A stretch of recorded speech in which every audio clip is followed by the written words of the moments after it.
how to turn on or turn off Samsung Reminder Sync on the Samsung Galaxy S24 series. First, tap on the home button to return back to the home screen.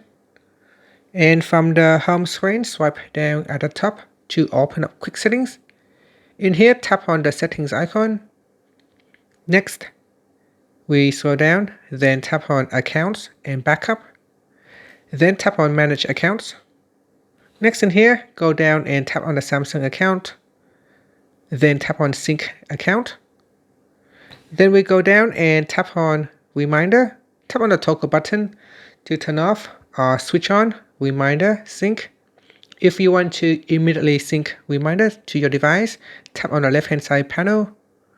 Then tap on sync now. It is actually now syncing.